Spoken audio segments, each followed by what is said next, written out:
बाबू कोमल कली मचा दे मयाज खला बली सुना हम हाई बाबू कोमल कली मचा दे मयाज खला बली हमरा से लइका सब पूछत बड़ काहे तू तोड़ पावेलु है छाती पानून दार के मुआ बेलू हो नागिन जस कमर लपका बेलू हो अपना आगे पीछे गेहूं घुमा बेलू हो नागिन जस कमर लपका बेलू हो अपना आगे पीछे लइकन घुमा बेलू हो।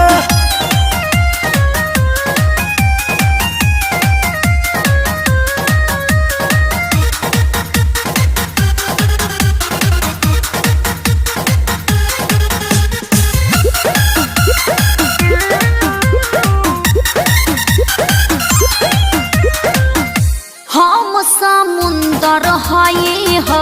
पानी बिल्कुल ही खराबा एकरा के पिए खातिर लोगवा लाइन में खड़ा बा सुनार शरीर के कीमत तनिका बुझाए सनम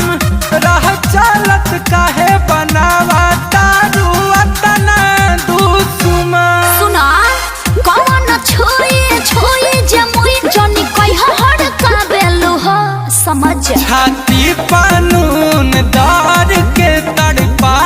बेलू हो चीनी दरी नागिन जस कमर लपका बेलू हो अपना आगे पीछे कोहमन घुमा बेलू हो नागिन जस कमर लचका बेलू हो अपना आगे पीछे लइका घुमा बेलू हो।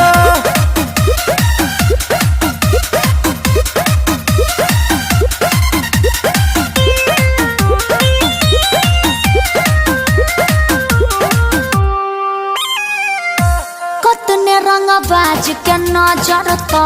देख हमारा पकड़ल बा जवनिया झूठ न भइल बा देख तसले में धरल बा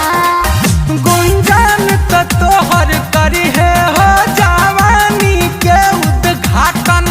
फिर कही हा ना खिसिया के अखिलत तोहरा के हम डाटम दे दे मडर हो जाई मडर जनी कहे हडर बाबेलू हो छाती पानून दार के मुआ बेलू हो नागिन जस कमर लपका बेलू हो अपना आगे पीछे गेहूं घुमा बेलू हो नागिन जस कमर लपका बेलू हो अपना आगे पीछे लइकन घुमा बेलू हो अरे कोबरा अजगर सब नचा देव।